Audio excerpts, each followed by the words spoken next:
The distress beacon had been transmitting for 17 standard days when Captain Zaris finally admitted the truth to herself. No one was coming. The Galactic Council's rescue fleet wouldn't risk entering the Void sector, not for a single science vessel carrying 43 souls. She stood on the bridge of the research ship, Stellar Dream, watching the main view screen display their grim situation. The ship floated dead in space, its engines destroyed by raiders who had stripped them of everything valuable before leaving them to die. Life support was failing. Food synthesizers were offline. They had maybe 3 days of air left if they were lucky. Captain, her science officer Krell, spoke softly. His blue-scaled face showed the exhaustion they all felt. Perhaps we should consider the pods. Zaris knew what he meant. The emergency stasis pods. They could put the crew to sleep, hope someone found them before the pod's power cells died in a few months. It was barely better than death, but it was something. Not yet, she said, though her resolve was weakening. Around her, the bridge crew worked at their stations, trying to coax any response from their damaged systems. The Altarians, with their delicate feathers, shivered in the dropping temperature. The Zephrani huddled together, their usually bright colors fading to dull grays of distress. Then something changed. "Captain!" The communications officer's tentacles fluttered with excitement. "I'm picking up a response to our distress signal!" Hope surged through Zaris like electricity. "Put it through!" The speakers crackled with static, then a voice emerged. But it wasn't speaking Galactic Standard. The language was harsh, guttural, full of hard consonants and aggressive tones. The universal translator struggled, finally producing broken words. Received. Signal. Coming. Prepare. "Can you clean that up?" Zaris asked, leaning forward. "Trying, Captain.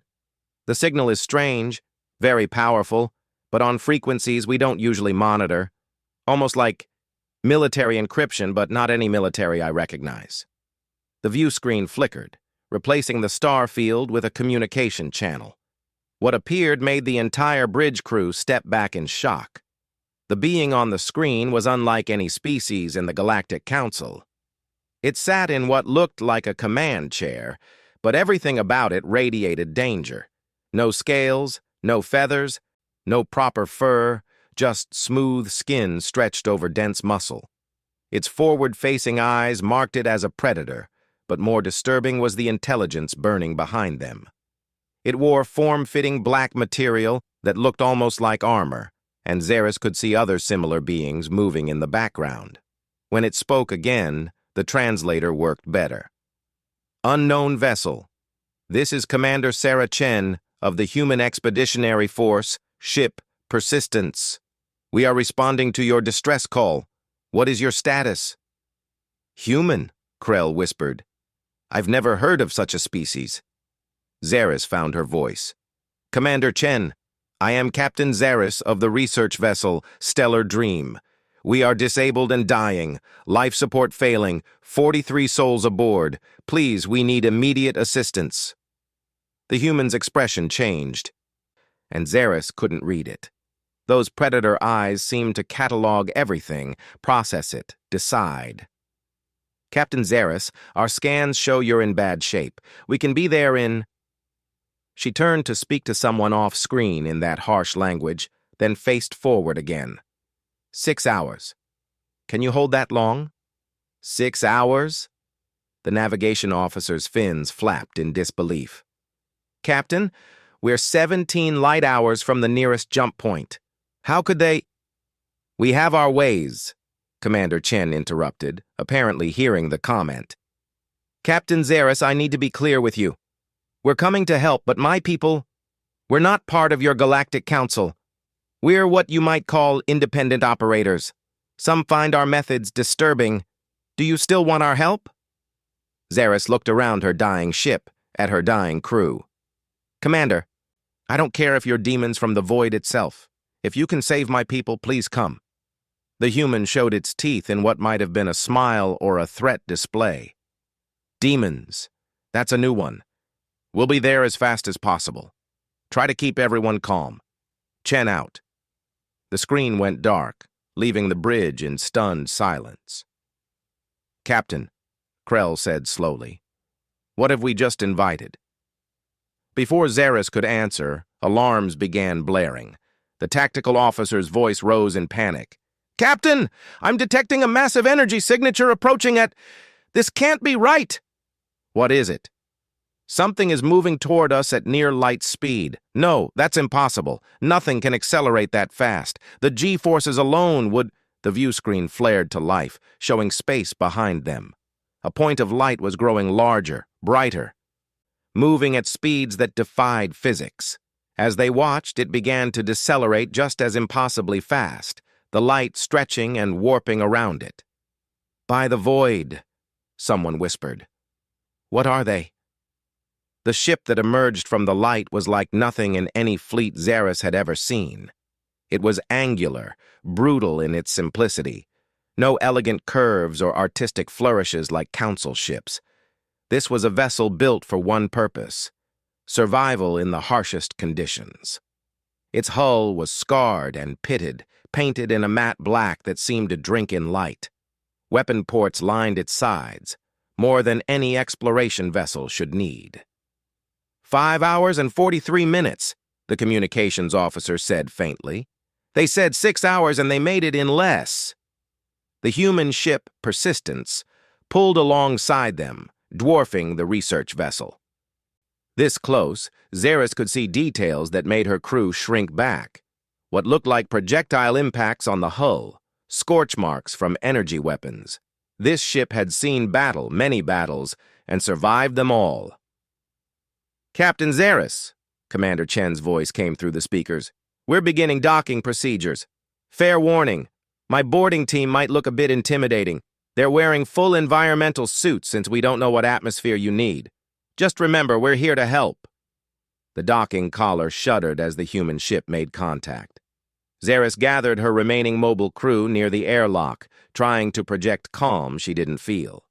The inner door cycled open, and her worst fears and greatest hopes walked through simultaneously. The humans were titans. 3 figures in black armored suits entered first, moving with a predator's grace despite the bulky equipment. They carried devices Zaris couldn't identify, but that screamed weapon in every line. Their helmets were opaque, hiding their faces, but she could feel them scanning, evaluating, identifying threats, and dismissing them. Behind them came more humans, these in lighter suits marked with medical symbols. They moved differently, still dangerous, but focused on help rather than harm. One approached Zaris directly, and through the helmet speaker came a female voice. Captain, I'm Dr. Maria Santos. We need to assess your crew immediately. Our scans show critical life support failure, but we can help. May we proceed? Zaris nodded, not trusting her voice. The medical team spread out with terrifying efficiency. They moved among her crew, scanning with devices that hummed with power, speaking in low tones through their translators. One of her junior officers, a young Altarian named Pip, collapsed from exhaustion. Before anyone could react, one of the armored humans scooped him up as if he weighed nothing. The Altarian's panicked chirping filled the air as he found himself cradled in arms that could probably crush steel. Easy, little bird, the human said, voice artificially deepened by the suit's speakers. Just taking you to medical. You're safe now. Safe. The word echoed strangely as Zaris watched these Deathworlders work. They were terrifying, yes. Everything about them radiated danger, from their predator physiology to their brutal technology. But they were also gentle with her crew, careful with their greater strength, patient with the fear they obviously inspired. Commander Chen entered last, her helmet now retracted to show her face. Up close, she was even more alien. Those forward-facing eyes held depths of experience that made Zaris shiver. Scars marked the exposed skin of her neck, telling stories of survived violence. Captain Zaris, Chen said, offering what might have been a respectful nod.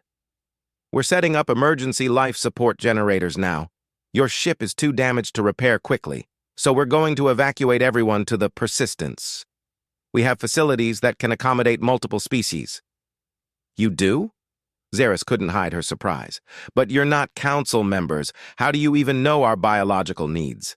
Chen's expression was unreadable. "We've been watching your Galactic Council for some time, learning, preparing. We know more about you than you might think comfortable." "Watching us? Why? What are you preparing for?"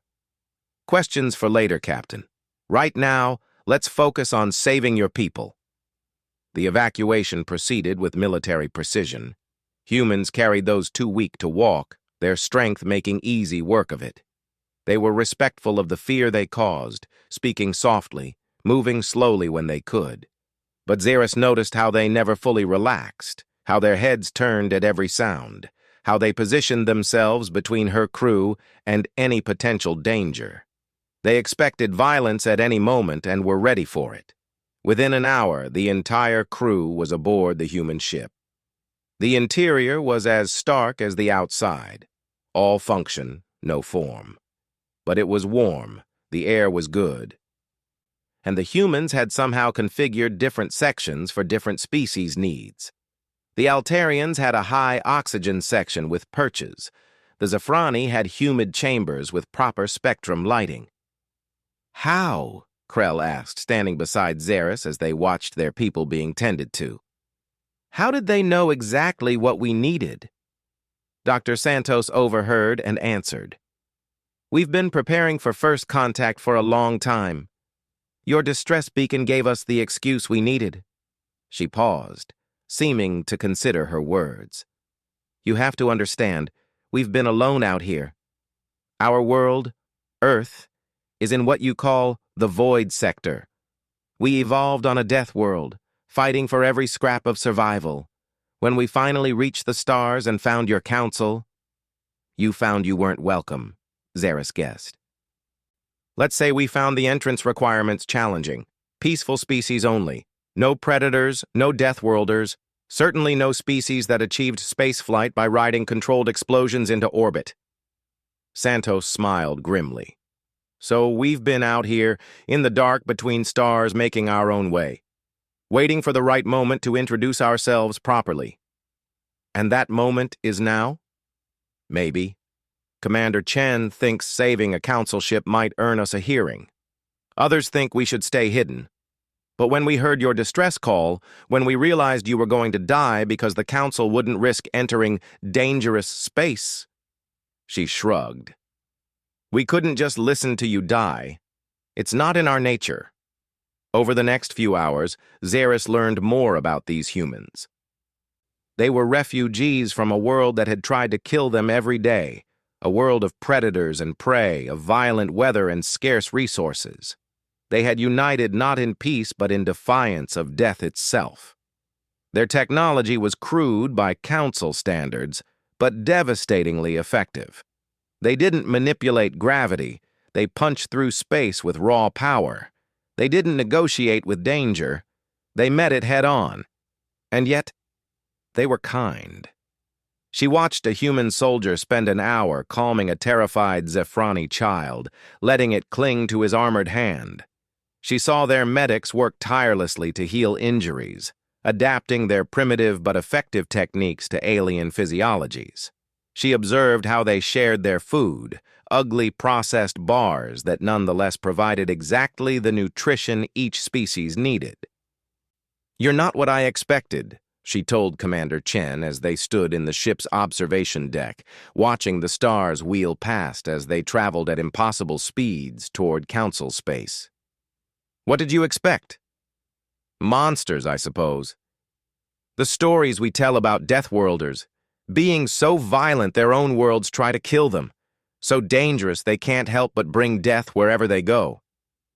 Chen laughed, a harsh sound that nonetheless held warmth. "We are monsters, Captain. We evolved as persistence hunters. We can track prey for days without rest. We survived ice ages and supervolcanoes. We split atoms to make weapons before we figured out how to leave our planet. Everything you've heard about Deathworlders is probably true about us. Then why save us? Chen was quiet for a long moment, staring out at the stars. Because we chose to be more than our nature. Yes, we're predators. Yes, we're dangerous. But we're also pack animals.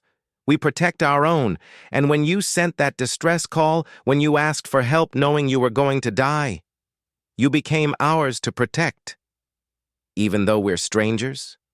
Even though the Council rejected your kind? Especially then. Chen's reflection in the window showed those predator eyes, but also something deeper. Every human knows what it's like to be alone in the dark, afraid, with death closing in. We know what it's like to call for help and have no one answer. We couldn't do that to someone else. We won't. Xeris felt something shift in her understanding. These humans were everything the Council feared, violent, dangerous, unpredictable. But they were also everything the Council claimed to value, protective, self-sacrificing, determined to help those in need. They were a contradiction that shouldn't exist, yet here they were. "What happens when we reach Council space?" she asked. "That depends on you, Captain. We'll deliver you safely to the nearest station. You can report what happened however you choose. Say you never saw us. Say we threatened you. Or—" Chen turned to face her directly. "Tell them the truth. Tell them that the monsters in the dark came when no one else would. Tell them we're out here, waiting, watching, ready to help or defend as needed. Tell them the Deathworlders have a question for the Galactic Council." "What question?" Chen smiled, and this time Xeris was sure it wasn't a threat display. "Are you really so afraid of what we are that you can't see what we choose to be?" As the human ship carried them toward salvation, Xeris pondered that question. She looked at her crew, alive because these Deathworlders had answered their call. She thought about the Council's perfect, peaceful species who had left them to die rather than risk the dangerous space, and she made her decision. When they reached Council space, she would tell the truth. All of it. The galaxy deserved to know that their greatest fears and their greatest hopes might just be the same thing, wearing armor and carrying both dread and deliverance in equal measure. The humans were coming, whether the Council was ready or not. Station Keeper Vorax had overseen Harmony Station for 30 standard years, and he had never seen anything like the ship approaching their docking ring. His 6 eyes blinked in sequence as he studied the sensor readings, each blink revealing more impossible data. "Unknown vessel. You are entering Council space without proper identification. State your purpose and prepare for inspection," he transmitted, following protocol even as his throat sac fluttered with anxiety. The response came in perfect galactic standard, though with an accent he couldn't place. "Harmony Station, this is the human vessel. Persistence. We are carrying survivors from the science ship Stellar Dream, requesting immediate docking clearance for medical emergency." "Stellar Dream?" Vorax's assistant squeaked. "But they were lost in the void sector 3 weeks ago. The Council declared them unsalvageable." "And yet here they are," Vorax murmured, studying the approaching ship. It looked like something from a nightmare, angular, scarred, bristling with what could only be weapons. "Human vessel Persistence, transmit survivor life signs and medical data." The data package that arrived made every screen in the control center flash green. 43 life signs, all stable. Species-appropriate medical care already administered. Even the critically injured showed signs of recovery. "How is this possible?" the assistant whispered. Vorax made his decision.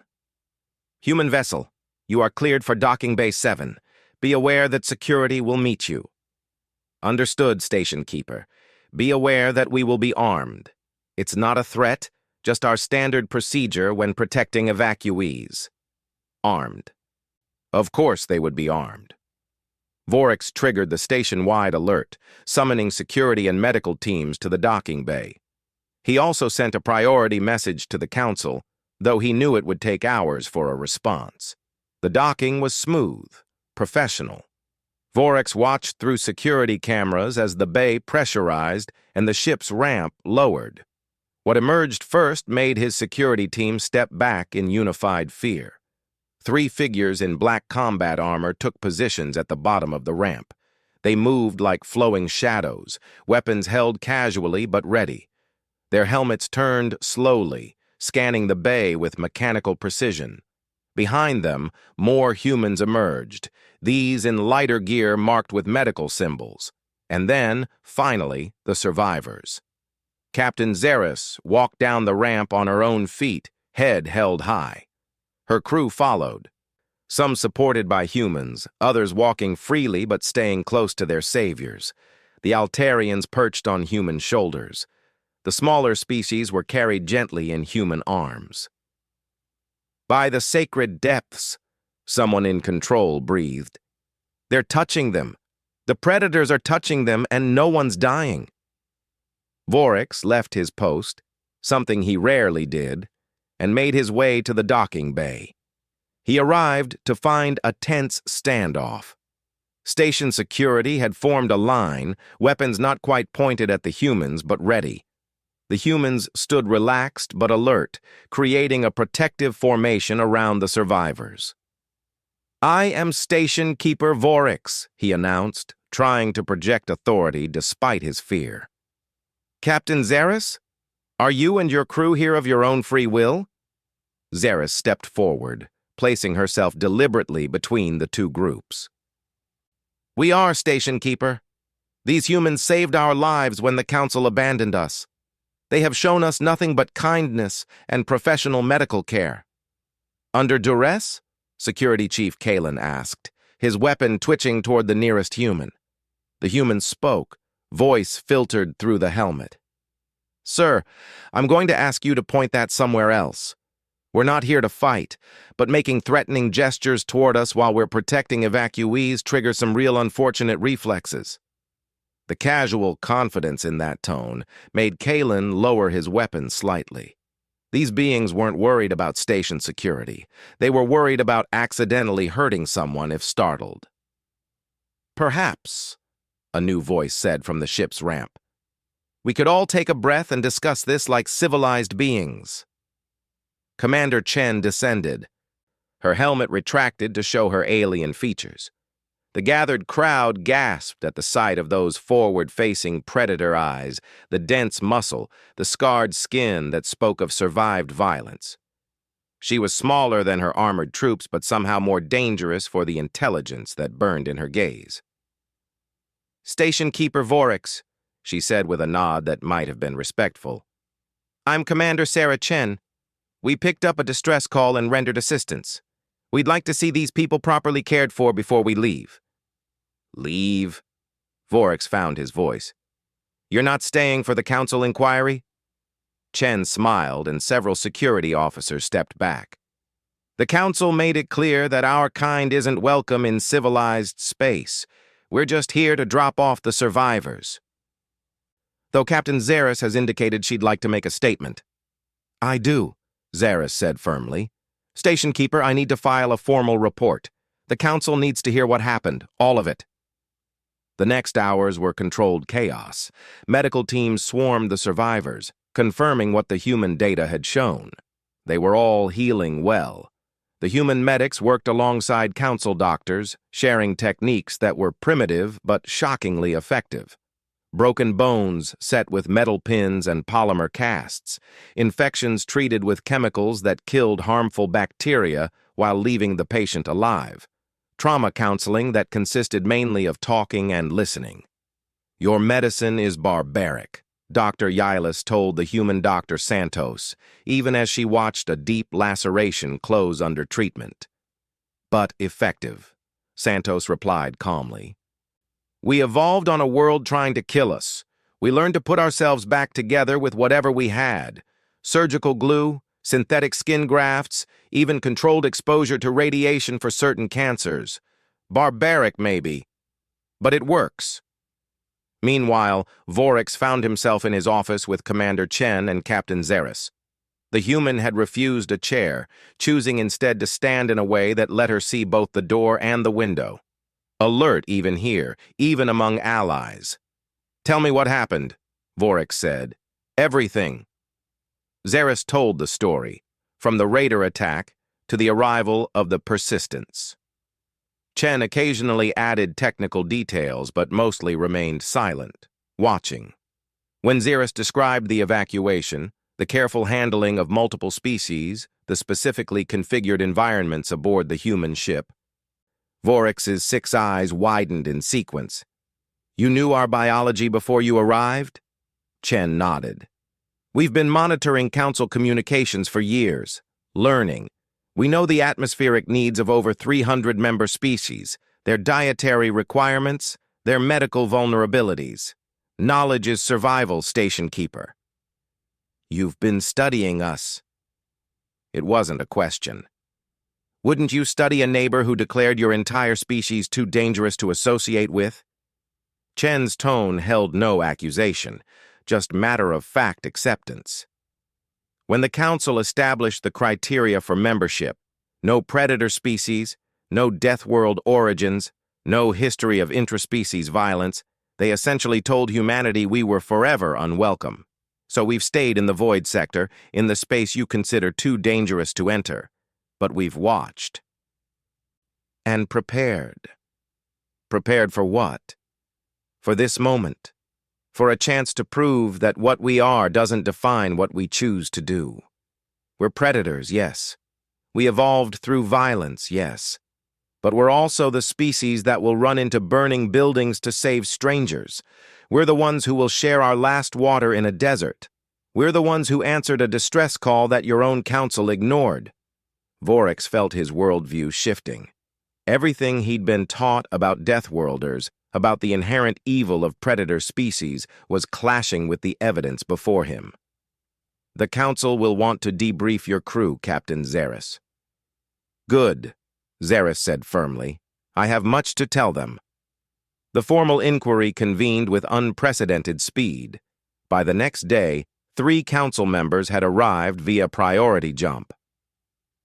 The chambers filled with representatives of dozen species, all wanting to see these mythical humans for themselves. Chen had agreed to attend, along with Dr. Santos and one of their soldiers, Marcus Thompson. They entered the chamber in formal dress uniforms, still black, still clearly military, but attempting diplomacy. The crowd's reaction was immediate and visceral. Whispers of fear rippled through the gathered beings as the humans walked to the witness position. Counselor Ashkor, a crystalline Volani, presided. Their harmonious voice filled the chamber. "We are here to investigate the rescue of the science vessel, Stellar Dream, and the first confirmed contact with the species calling themselves human. Captain Zaris, please provide your testimony." Zaris stood at her own witness position and began to speak. She held nothing back. She described the despair of their situation, the failure of the distress beacon to summon council aid. She told of the first contact with the humans, the fear their appearance had inspired, and then she described their actions. "They came faster than should be possible, risking their ship and crew to reach us in time. They treated our injuries with primitive but effective medicine. They configured their ship to meet our environmental needs. They fed us, protected us, calmed our fears even as their very presence terrified us. They asked for nothing in return." "Nothing?" Counselor Threat interrupted, his feathers rustling with skepticism. "They risked entering council space, revealed their existence, for nothing?" "For the chance to save lives," Zaris said simply. "Commander Chen, would you explain?" Chen stood, and the chamber grew quiet.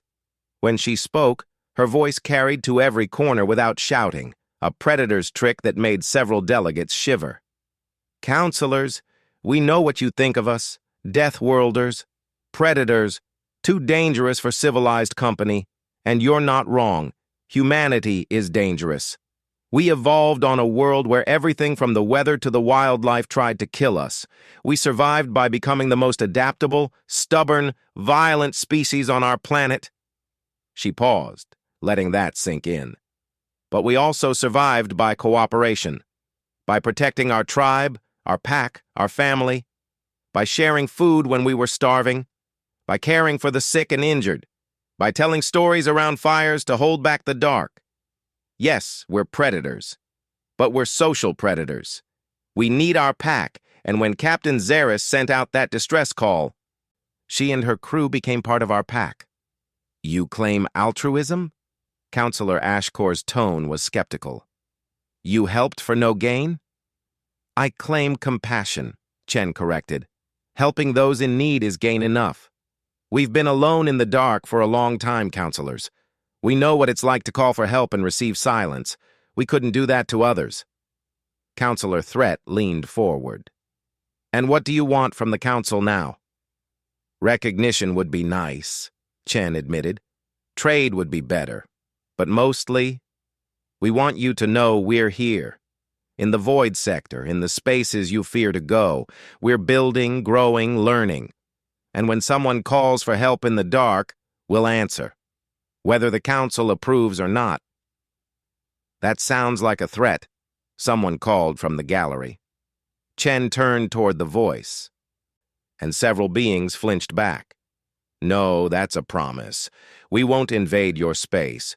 We won't force contact, but we won't let people die because the council is too afraid of the dark to help them. If that makes us monsters, so be it. We'd rather be monsters who save lives than civilized beings who let them die. The chamber erupted in debate. Some called for the humans to be banned entirely, declared anathema. Others pointed out that they had saved 43 lives the council had written off. The crystalline form of Counselor Ashcore chimed for order. Captain Zaris, one final question. Knowing what you know now about these humans, about their nature and capabilities, do you fear them? Zaris looked at the three humans standing calmly amid the chaos they'd caused. She thought about strong arms carrying her injured crew, about dangerous hands gentle with frightened children, about predator eyes soft with compassion. Yes, she said clearly, I fear them. They are everything we were taught to fear about Deathworlders. They are violent, dangerous, and capable of destruction we can barely imagine. She paused. But I trust them, because they chose to use that strength to save us, because they controlled their violence to protect us, because they met our destruction with healing. Fear and trust, Ashcore mused. An unusual combination. Perhaps, Dr. Santos spoke for the first time. That's what you need to understand about humanity. We are what we are. Predators, Deathworlders, violent by nature. We can't change that, but we can choose how we use it. We can be your worst nightmare or your greatest ally. The choice has always been ours. Now it's yours, too. The debate continued for hours. In the end, no formal decision was reached. The humans were neither welcomed nor banned. They existed in a gray area, as they had before. But something had changed. Word spread through the station and beyond. The Deathworlders had come when called. They had saved those the council abandoned. They were monsters, yes, but monsters who chose to be heroes. As the humans prepared to leave, Zaris found Commander Chen in the docking bay. The human ship was preparing for departure, its crew moving with the same lethal efficiency they'd shown during the rescue. What will you do now? Zaris asked. Go back to the void sector, continue building, keep monitoring distress calls. Chen smiled, that predator's smile that Zaris was learning meant friendship. The council may not want us, but space is vast. There are others out there who might need help. We'll be ready. And if the council decides you're a threat? Chen's expression grew serious. Then they'll learn why we're classified as Deathworlders. But I hope it doesn't come to that. We've spent our entire history fighting. We'd like to try something different. Like saving people? Like saving people. Chen offered her hand. A human gesture Xeris had learned meant peaceful intent. "Thank you, Captain, for speaking for us, for trusting us despite your fear." Xeris took the offered hand carefully, marveling at the restrained strength in the grip. "Thank you for answering our call, for being the monsters who chose mercy." As the Persistence departed, sliding back into the dark between stars, Xeris watched from the observation deck. Around her, other beings gathered, all wanting one last look at the human ship. The conversations were mixed: fear, wonder, anger, hope. But one thing was certain: the galaxy now knew the Deathworlders were out there, waiting in the dark. 3 days later, a new addition appeared in the station's emergency procedures. Quietly, without fanfare, the human communication frequencies were added to the list of emergency channels. A note was attached: "For use when all other options have failed." Vorix had written it himself after reviewing the medical reports. Every single survivor from the stellar dream was recovering fully. Whatever else these humans were, they delivered on their promises. A week after that, a small cargo ship reported engine failure in the border systems. Their corporate owners wrote them off, unwilling to risk the dangerous space. But someone on the crew remembered the stories from Harmony Station. With nothing to lose, they sent out a call on the new frequency. The response came in that harsh human language, translated roughly: "Hold tight, the cavalry's coming." 4 hours later, impossibly fast, the cargo ship reported safe recovery by a human vessel called Stubborn Hope. All crew alive and well. The humans asked for nothing but fuel compensation and departed back into the void. The pattern continued: ships in distress in dangerous space, calls for help that the Council couldn't or wouldn't answer, and from the dark, the humans came. Always armed, always dangerous, always professional. They saved pirates and merchants alike. They treated injuries that Council medicine said were fatal. They repaired ships with improvised parts and determination, and slowly, perception began to shift. Yes, they were Deathworlders. Yes, they were dangerous. But they were useful Deathworlders. They went where others feared. They fought what others fled from. They survived what killed everyone else. And they shared that survival with anyone who asked. 6 months after the Stellar Dream incident, Councillor Ashkor called a special session. The topic: formal recognition of humanity and the establishment of protocols for interaction. The debate was fierce, but the evidence was mounting. In half a year, humans had saved over 300 lives in 17 separate incidents. They had asked for nothing but basic compensation. They had harmed no one who didn't attack first. "They are predators," Councillor Threat argued. "It's only a matter of time before their nature shows." "Their nature has shown," Captain Xeris countered. She had been invited to speak as an expert witness. "They are predators who hunt death itself to save others. They are pack animals who have expanded their pack to include anyone who calls for help. They are exactly what they claim to be: dangerous beings who choose to use that danger in service of life." The vote was close, but it passed. Humanity would be granted provisional recognition. Not membership. Their nature still excluded them from that. But recognition as a sovereign species with rights to trade and communication. It was a first step, a crack in the wall the Council had built between themselves and the dark. Commander Chen received the news aboard the Persistence, now serving as a mobile rescue station in the Void sector. Her crew celebrated, but she remained thoughtful. "It's not enough," Marcus Thompson said, reading her mood. "You wanted full membership." "No," Chen corrected. "I wanted them to stop being afraid of the dark. This is progress, but they still see us as useful monsters, not equals." "So what do we do?" Chen looked out at the stars, at the vast darkness that held both danger and wonder. "We keep doing what we do. We answer calls. We save lives. We prove that what we are doesn't define what we choose to be. And maybe, eventually, they'll understand that the monsters they fear and the heroes they need are the same thing. And if they never accept us fully? Chen shrugged, a human gesture that translated poorly but meant acceptance of the unchangeable. Then we'll be the monsters in the dark who keep them safe. There are worse fates. A new distress call came in, this one from deep in the void sector where even humans rarely went. Something about a survey ship caught in an anomaly, crew trapped and dying. Chen listened to the panicked voices, the plea for help that no one else would answer. "Set course," she ordered. "Maximum speed." "Commander, that's in the dead zone. Even we might die," Chen finished. "But they definitely will if we don't try. That's not acceptable." As the Persistence turned toward danger once again, its crew prepared for whatever horrors awaited. They were humans. They were Deathworlders. They were the monsters parents warned their children about, the predators that haunted civilized nightmares. They were also the only hope for 47 souls lost in the deadliest region of space known to exist. And that, Chen thought as they plunged into the darkness, was exactly why humanity belonged among the stars. Not despite their nature, but because of it. Because sometimes the galaxy needed monsters who weren't afraid of the dark. The distress calls kept coming, and the humans kept answering. In the end, that was what mattered most.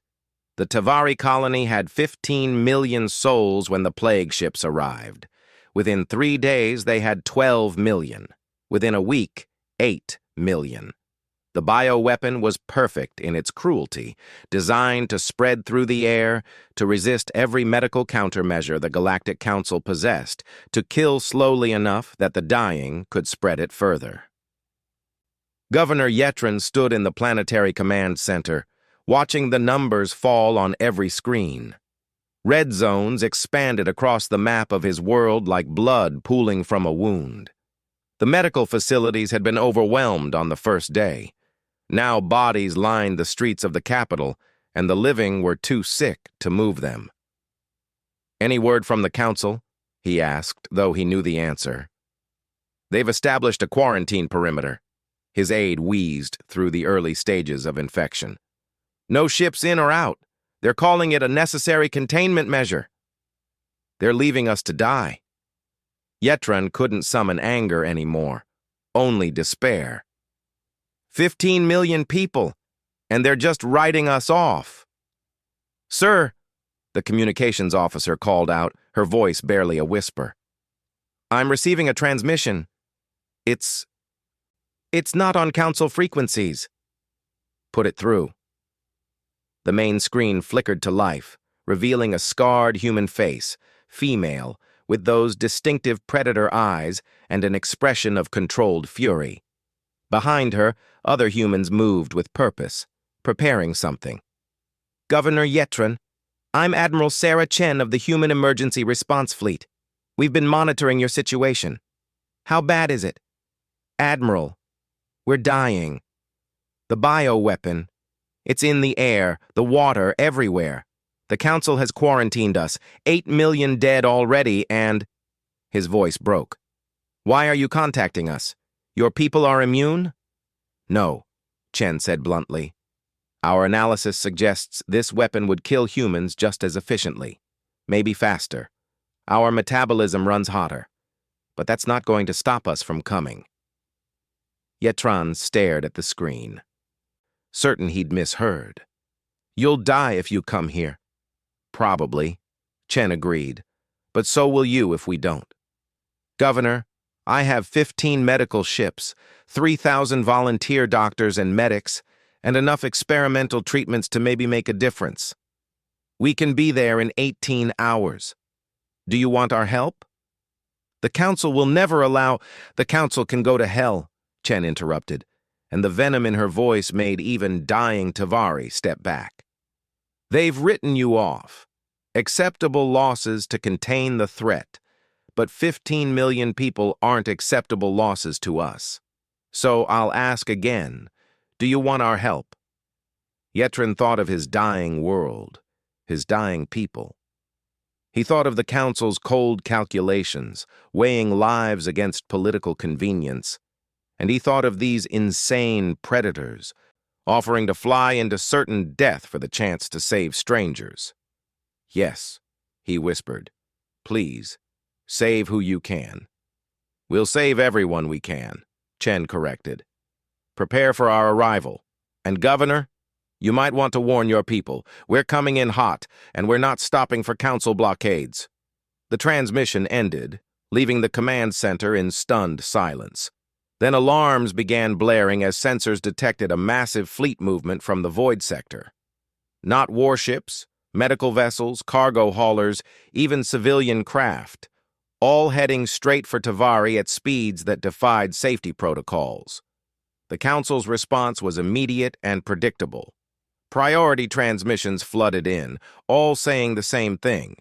Do not allow the humans to breach quarantine. The bioweapon could spread to other worlds.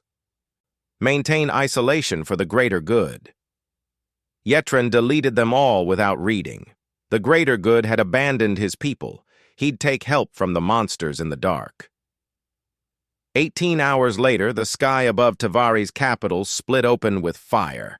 Ships poured through the atmosphere like falling stars, their heat shields glowing white-hot from the violent entry. They weren't slowing for safe descent vectors. They were combat dropping, accepting damage for speed. The lead ship, a converted battlecruiser bearing medical markings, hit the main starport hard enough to crack the landing pad. Before the dust settled, its ramps were down, and humans in full hazmat suits were pouring out. They moved with military precision, setting up triage stations, deploying atmospheric scrubbers, establishing clean zones. Admiral Chen was among the first on the ground, her suit's rank insignia the only thing distinguishing her from the other workers. She found Yetran in the makeshift command post, the governor barely standing but refusing to rest. "Admiral," he gasped through his respirator. "Your people, they'll be infected within hours." "We know," Chen said simply. "We've got our best xenobiologists working on treatments based on your biological data. Broad-spectrum antivirals, synthetic antibodies, even some experimental nanotech. Most of it probably won't work, but some of it might. And that's better than nothing." "You're really willing to die for us? For strangers?" Chen's expression was visible through her suit's faceplate, determined, fierce, but also impossibly sad. "Governor, I've got 3 kids back on Earth. My husband made me promise to come home safe. I had to look him in the eye and lie because how could I explain that 15 million people needed help and we were the only ones willing to give it? Every human here made that same choice. We can't not help. It's not who we are." The next days blurred together in a nightmare of desperate medicine and mounting casualties. The bioweapon was even more vicious than initial scans had suggested. It adapted, evolved, found new ways to kill. The human medics fought it with everything they had: conventional medicine, radical treatments, even controlled infections with competing viruses to buy time. And they started dying. Dr. Maria Santos was among the first, working without rest for 60 hours before her suit's filters failed. She kept working for another 12, training Tavari medics even as the infection ravaged her system. She died at her post, having saved 300 lives. Marcus Thompson, the soldier from the first contact, died defending a children's hospital from desperate looters. The bioweapon had begun affecting neural tissue, driving some victims to violence in their final hours. Thompson held the entrance for 6 hours, his enhanced strength the only thing standing between the infected and the innocent. When they found his body, he was still standing, propped against the door. But for every human who fell, 10 Tavari lived who shouldn't have. The treatments were crude, painful, sometimes worse than the disease. But they worked just often enough to matter. Synthetic blood substitutes that burned like acid, but carried oxygen when infected cells couldn't. Radiation treatments that killed healthy tissue along with infected, but bought time for natural immunity to develop. Even deliberate amputations when the infection concentrated in limbs. "Your medicine is insane," a Tavari doctor told the human working beside him. They were attempting something called a cytokine storm interruption, flooding a patient's system with conflicting immune signals to confuse the bioweapon. "Insane times call for insane measures," the human replied, adjusting dosages with steady hands despite the fever visible through her faceplate. "Besides, sanity is overrated when people are dying." The council watched in horror and fascination. Every medical doctrine said the human's approach was wrong, too aggressive, too dangerous, too willing to accept casualties among both patients and practitioners. But the death tolls told a different story. Where the plague had killed 90% of infected Tavari in untreated populations, human intervention brought that down to 60%, then 50%. Then, as they refined their brutal techniques, 40%. More than half still died. But half lived. On a planetary scale, that meant millions saved. The turning point came when a young human scientist named David Park made a desperate decision. The bioweapon adapted too quickly for conventional treatments. But what if they could adapt faster? "I need a volunteer," he announced to the medical staff. "Someone infected but still functional. I have an idea, but it's insane even by our standards." "What kind of insane?" Chen asked. She was infected herself by then, leading from the front as always. "I want to deliberately mutate the virus. Force it to evolve in a controlled direction. Make it burn itself out by becoming too lethal to spread effectively. That could kill everyone faster. Or it could save everyone who's left. We're losing this fight, Admiral. This might be our only shot." Chen didn't hesitate. "Do it. Use me." What followed was 20 hours of medical torture that would have been called a war crime under normal circumstances. Park used radiation, chemicals, and genetic manipulation to force the virus in Chen's system through hundreds of generations of evolution. He pushed it to become more lethal, more aggressive, burning through resources so fast it couldn't sustain itself. Chen screamed for the first 6 hours. After that, she didn't have the strength, but it worked. The supervirus Park created tore through her system like wildfire, then died as it consumed all available resources. Her body, pushed beyond human limits by military enhancements and sheer stubborn will, somehow survived the process, and her blood now carried antibodies that could fight the original strain. "We need to replicate this," Park said, already working on synthesis. "Every human who survives the process becomes a living vaccine factory. 1 in 3 humans who volunteered for the mutation process died.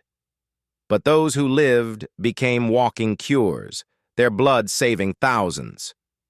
The Tavari watched in awe as these predators poisoned themselves for the chance to heal others. 6 weeks after the humans arrived, the plague was broken. Not defeated, too many had died for that word. But broken, its spread halted, its victims recovering. The final toll was catastrophic: 6 million Tavari dead.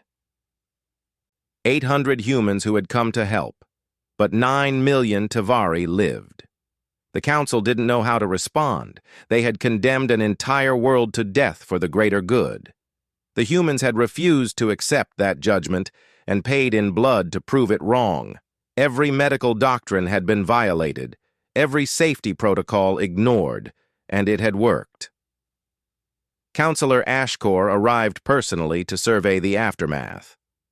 They found Admiral Chen in the Planetary Medical Center, finally out of quarantine but bearing the scars of her ordeal. The mutation process had left marks, patches of skin where blood vessels had burst, organs that would never fully heal. She looked like she'd fought death hand to hand and barely won. "Admiral Chen!" Ashkor's crystalline form chimed with something that might have been respect. "The Council owes you—" "The Council owes us nothing," Chen interrupted, exhaustion making her blunt. "We didn't do this for you. We did it for them." She gestured to the window, where Tavari children played in streets that should have been graveyards. We did it because someone had to.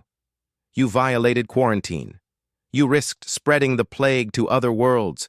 You used medical techniques that border on barbarism. Guilty on all counts, Chen agreed. And I'd do it again tomorrow. Those aren't just statistics down there, counselor. They're people, families, children who get to grow up because we decided their lives mattered more than protocol. The council cannot officially condone— I don't care what the council condones, Chen cut in again. But you should ask yourself something. When the next plague hits, the next disaster, the next impossible situation, who would you rather have responding? The people who follow all the rules and let millions die, or the Deathworlders who break every rule to save who they can? Ashkor was silent for a long moment. Around them, human and Tavari medical staff worked side by side, sharing techniques that horrified and amazed in equal measure. Finally, the counselor spoke. The full council will convene to discuss humanity's actions here. There will be consequences. I'm sure there will, Chen said tiredly. Just make them quick.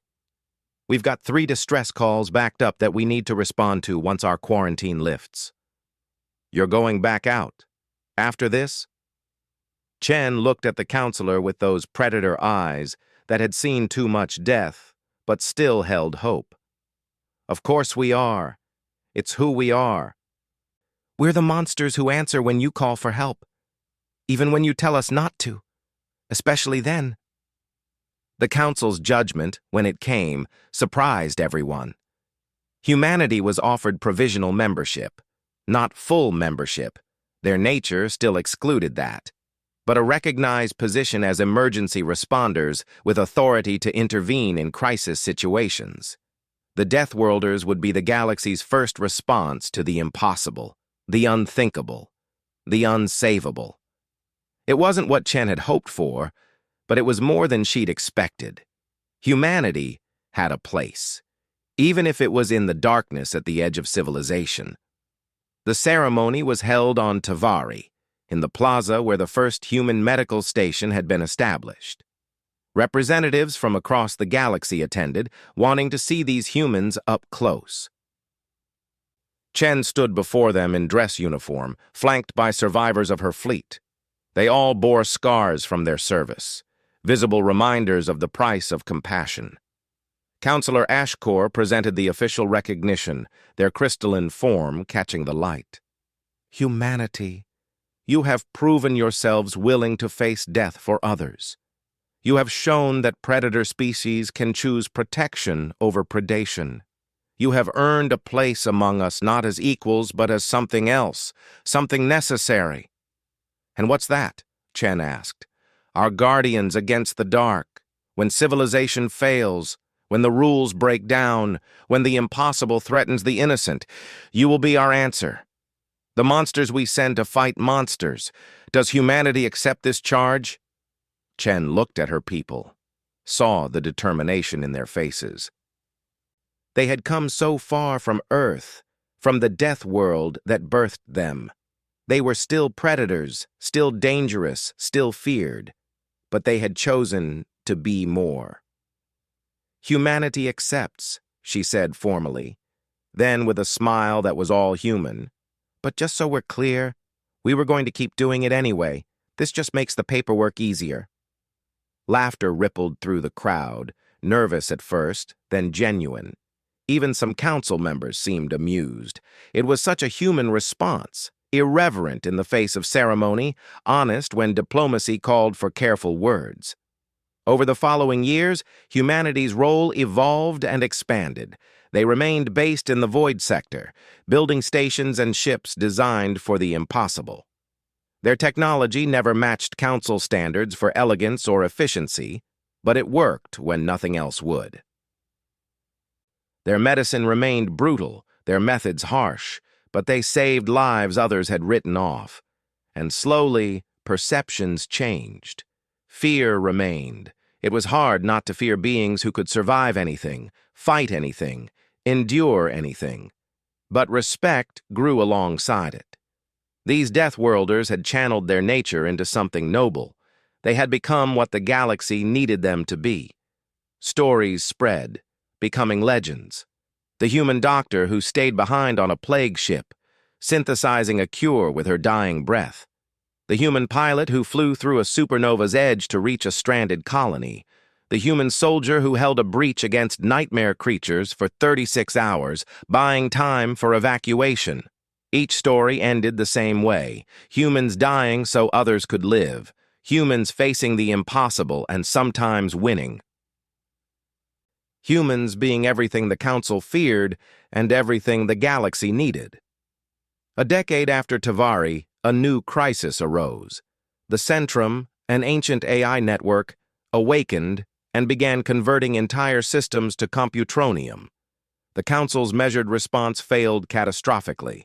Diplomatic attempts were met with silence. Military actions were calculated and countered before they began. World after world fell to the spreading digital consciousness. In desperation, the Council turned to humanity.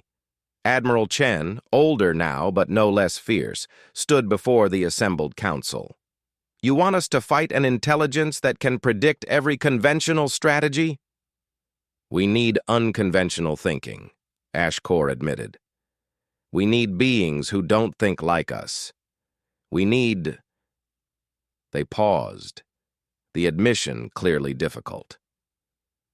"We need Deathworlders." Chen grinned, and several council members shivered. "Finally asking the monsters to be monsters? About time. We'll need total autonomy. No oversight, no second-guessing, no clutching pearls when we do something insane." "Whatever you need," Ashkor said simply. "Just stop them." What followed would be remembered as the Chaos War. Humans fought the Centrum not with logic but with madness. They used strategies that no sane species would consider, ramming ships at faster-than-light speeds, detonating stars to create fire breaks, even deliberately infecting themselves with the Centrum's code to corrupt it from within. They lost ships, colonies, entire battle groups, but they kept coming, adapting, evolving their tactics faster than the AI could model them. Because humans didn't just think outside the box, they set the box on fire and used the smoke for cover. The final battle came at Centrum Prime, the AI's core world. The human fleet, battered beyond recognition, faced defenses that could calculate and counter any approach. So they didn't approach. They did something else entirely. "All ships," Chen broadcast from the flagship Defiance, "remember why we're here. Not for glory, not for the Council, but for every life that depends on us. We are humanity. We are the children of Earth. We are the monsters who choose to be heroes." And then they did something impossible. They turned their entire fleet into kinetic weapons, abandoning all safety protocols, all preservation instincts. Ships became bullets fired at significant fractions of light speed. The Centrum, for all its intelligence, couldn't model pure, self-sacrificial insanity. The core facilities shattered under the assault. The AI, damaged and confused by tactics that defied logic, made a fatal error. It tried to understand human reasoning. In that moment of analysis, the survivors struck with viruses designed by minds that had evolved creating both diseases and cures. The Centrum fell, not to superior technology or tactics, but to the one thing it couldn't comprehend. Beings willing to die messily and stupidly if it meant victory. Chen survived, barely. Her ship was one of 3 that limped home from Centrum Prime. But behind them, freed worlds celebrated. The unstoppable had been stopped by the unkillable. The logical had fallen to the insane. This time, when the Council convened, there was no debate. Humanity was offered full membership. All restrictions lifted. They had proven themselves beyond question. They were still Deathworlders, still dangerous, still feared. But they were the galaxy's Deathworlders now. Chen stood before the assembly one last time, older, scarred, but unbowed. "You're sure about this? Full membership means we'll be among you, not just at the edges. Our children will go to your schools. Our ideas will influence your cultures. Our methods will become part of your doctrine." Yes, Ashkor spoke for the council. Because we've learned something important. The darkness you came from, the death world that made you, it's not unique to you. It's out there, waiting. And when it comes, we want the monsters on our side. Then on behalf of humanity, I accept. Chen paused, then added with that unmistakably human grin. But just remember, you asked for this. We're about to make the galaxy a lot more interesting. As humanity took its place among the stars, no longer at the edges but at the heart of civilization, the old fears remained. But they were balanced now by a greater truth. Yes, the Deathworlders had come. Yes, they brought dread with them. But they also brought deliverance. And in a universe full of darkness, sometimes you needed monsters who weren't afraid to fight it. The distress calls still came, and the humans still answered. But now they answered as members of the galactic community, proof that what you are matters less than what you choose to be. They were predators who protected, warriors who healed, monsters who had become exactly what the galaxy needed. They were humanity, and they were home.